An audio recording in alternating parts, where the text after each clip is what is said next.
I am going to be telling you the story of the Silent Twins by the names of June and Jennifer Gibbons. When the girls were toddlers, they barely ever talked, but the pediatrician said that it was common for twins to be behind in communication skills compared to other children. By the time they were in elementary school, they would only say one-word sentences every couple days. Jennifer would write at the level she was supposed to, but June would not. They started to be bullied in school for not talking, which led them to become so quiet they stopped talking to their family. The mother would listen in on them, and she could hear them constantly talking to each other behind closed doors. So they could talk, but the parents said it sounded like a foreign language. They then started walking in a single line with each other.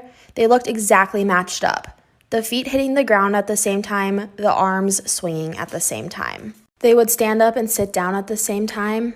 Each bite of food and each drink would be taken at the same time. They were perfectly mirroring each other in every single movement. Stay tuned for part 2. This is part 2 of the story, The Silent Twins, by the names of June and Jennifer Gibbons. Every movement they made was slow in order to perfectly mirror each other. They would not even leave each other's side to use the bathroom. An actual doctor finally gets involved in the situation when he visits the school to administer tuberculosis shots to all the students.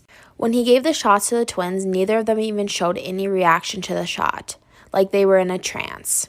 Many doctors and teachers thought that June was being controlled by Jennifer through mind control.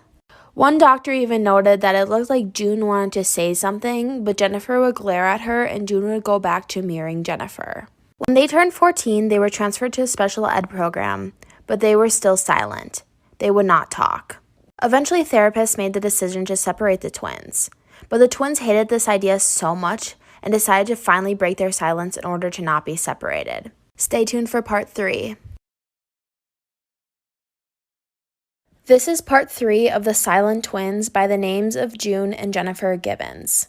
The girls finally broke their silence after their therapist got a call from a payphone that said, quote, "Good evening, Mr. Thomas, this is the twins. We are really sorry about what happened today. If you don't separate us, we'll start talking next week." End quote.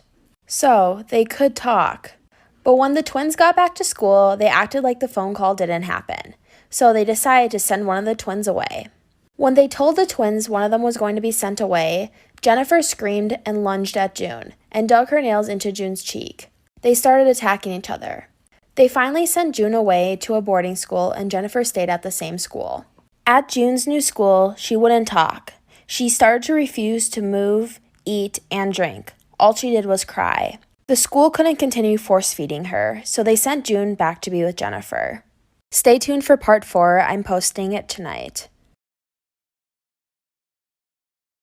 This is part 4 of the story of the Silent Twins, by the names of June and Jennifer Gibbons. Once they sent June to be back with Jennifer, the staff at the school decided to release them from school at only 16 years old. The girls, now having all the free time in the world, started making fantasy lives for their dolls.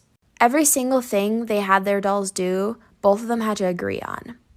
Their mom finally decided that it would probably be healthy to give the girls diaries.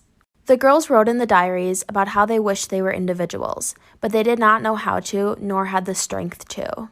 Finally, when they were 17 years old, they decided that they needed to experience life. The best way to do this, they thought, was to get boyfriends.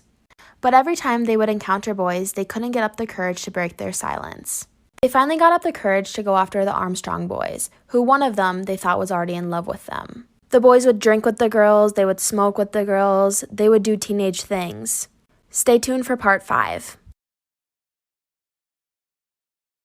This is part 5 of the story of the Silent Twins by the names of June and Jennifer Gibbons. While hanging out with the Armstrong boys, due to the excessive drinking and substance use, the girls would be more comfortable with talking. Jennifer proceeded to lose her virginity to one of the boys, making her now different from her sister June, in the first time in their entire lives. Due to this proceeded to make both of them very angry because they both now did not understand why their entire lives they were trying to be one together and not two separate people. Due to the anger, Jennifer attacked June in their bedroom and tried to strangle her. After they cooled off, they went on a walk, and on their walk, June then decided to push Jennifer off of a bridge. A car's headlights stopped the continued fight. That's when they realized things would never go back to how they were.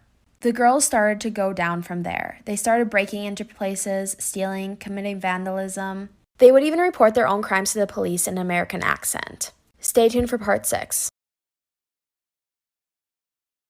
This is part 6 of the story of the silent twins by the names of June and Jennifer Gibbons. The police kind of just ignored their continued crimes because they weren't severe enough for the police investigation. The girls then started to get more comfortable with committing crimes, and one night they decided to light the local tennis courts on fire. The next night they burned down a tractor store, and the next night police caught the girls while they were about to light down another place. The girls were then sent to prison without bail. This is when the girls became completely silent again and started synchronizing their movements again. Their feet moving at the same time, their hands moving at the same time, them sitting down and laying down at the same time, eating at the same time, and drinking at the same time. They also started a starvation pact.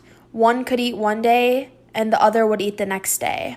They were soon sent to the hospital, and the therapist thought it was best to separate the girls once again. This was not healthy for either of the girls. Stay tuned for part 7.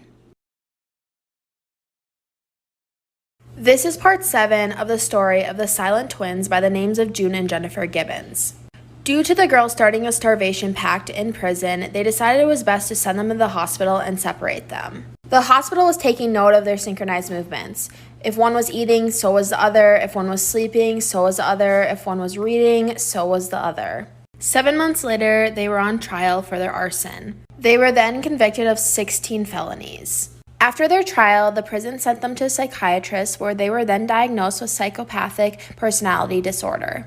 The psychiatrist thought it would be best for them to be sent to a psych ward for the criminally insane instead of the prison for the rest of their lives. When the girls were together at the psych ward, they would try to kill each other, but when they were apart, they were so lonely that they wanted to die. June even tried to commit suicide. To that day, still nobody knew why they were silent and why they would copy each other's movements until this girl, Mary Wallace, got involved. Stay tuned for part 8, which is the last part. This is part 8 of the story of the silent twins by the names of June and Jennifer Gibbons. To that day, nobody knew why the twins were silent until a girl named Mary Wallace got involved. She was given access to the girls' diaries, and after reading the diaries, she knew that June and Jennifer did not belong in the psych ward for the criminally insane. Wallace believes that the girls only committed the crimes because it was a cry for help. And the silence the twins possessed was from extreme identity blending. Wallace could also tell that Jennifer was the leader of the two. After being in the psych ward for the criminally insane for 12 years, they finally got a hearing for their release. The twins told Wallace that if they were able to get released, that one of them would die. It was a death pact. The twins were released from the psych ward in 1993. On the way home, Jennifer laid her head on June to sleep. When the bus got to their stop, Jennifer would not wake up. She was pronounced dead the next morning at the hospital. The death pact was fulfilled just like they said. June now lives a normal life going by the name of Allison.